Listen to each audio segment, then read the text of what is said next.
Hello everybody, Geraldine Rose here. Today's project is a minimalist mixed media masculine birthday card.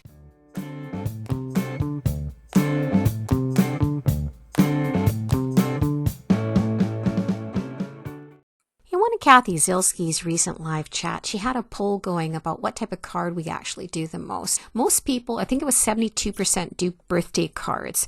I'm one of the people that does more the hello, thinking of you type of card. That being said, it is fairly easy to get together a birthday card pretty quickly using the ink smooshing technique that you can see.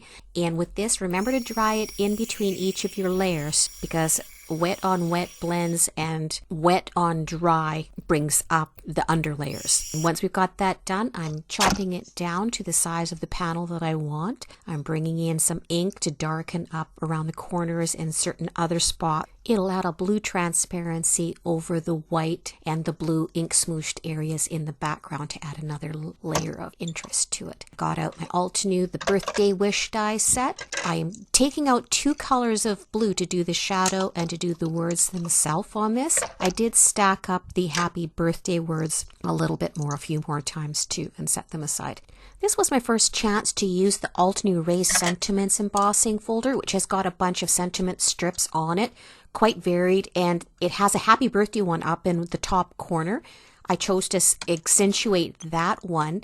I didn't run this through with any spritzing of water on the back because I wanted it to crack so that the white would show through so that you would see those words better. Here's where I'm masking off that happy birthday up the top so that I don't get Versamark on the rest of the card because I am going to take out, of course, some of the Ranger embossing glaze after this so that it will be there and you'll just barely notice it up in the top. I think the first one I used for the happy birthday was Salty Ocean. So you can see me trying to tap that on there. And the embossing glaze, I've noticed that it has a tendency to clump. So it's probably a better idea to give your jar a stir at the beginning.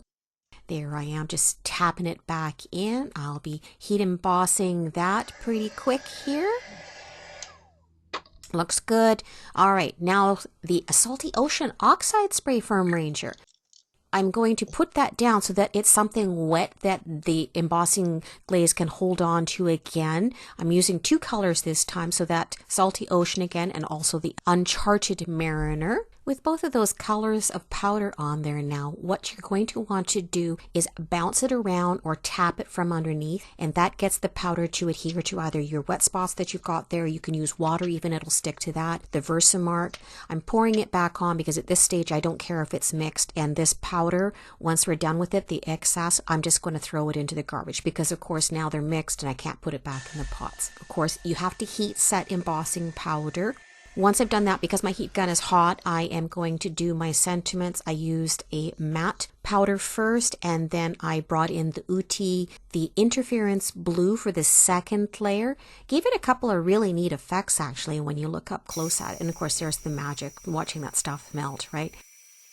I'm setting the sentiment in place on its shadow layer in the back. This one gave me a bit of trouble because the lines were so fine that they kept wanting to wiggle out on spot on me. This is where I have out the Sulfur Cosmos stencil. I've grabbed out some crackle paste. I've grabbed out some solar paste, and you can see I'm spreading it through just in spots.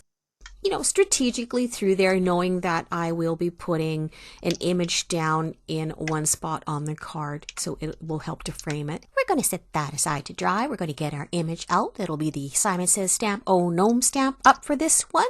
I'm using a Copic friendly, well, alcohol marker friendly ink, which is the Honeybee Intense Black that I've got. I have got my Altenew markers out, and we're just gonna color this in. I'll probably put some music on for you so that you're not exceedingly bored.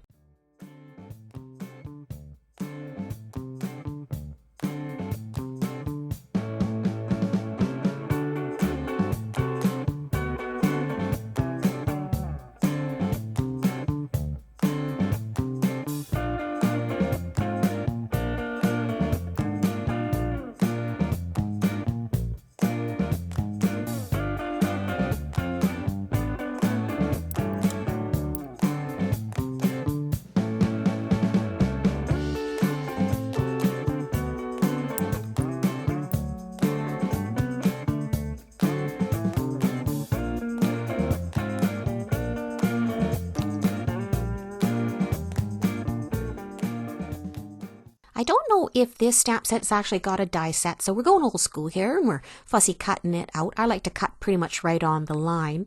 And after I've done that, I'm going to grab out one of my fine liner pens. The alcohol ones, if you use those, they will bleed into it. So this is one of the Altenew ones. It's a 4 set and it's got a fine liner. If you use it from the back side, you've got less chance of actually putting any marks on the front of your image. Squeezing some glue down on there because, of course, we're going to set this into place on the panel.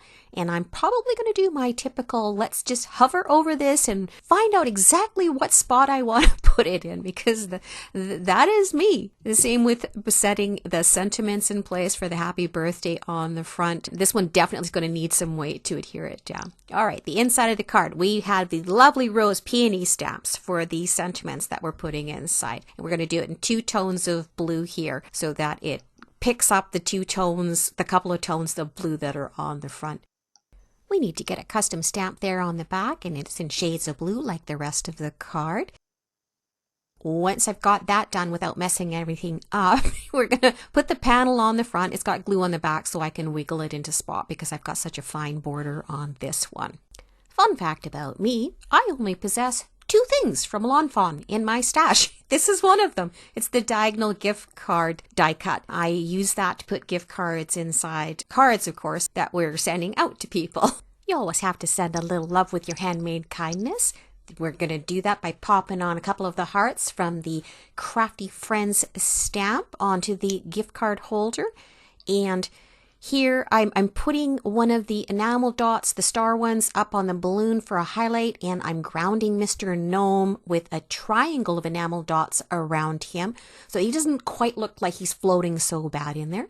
And that's our finished card. So you guys all get out, get into your craft room, have some fun crafting, sending that good energy out. You all be that change you want to see in the world. And thanks for watching. We'll see y'all next time. Bye-bye.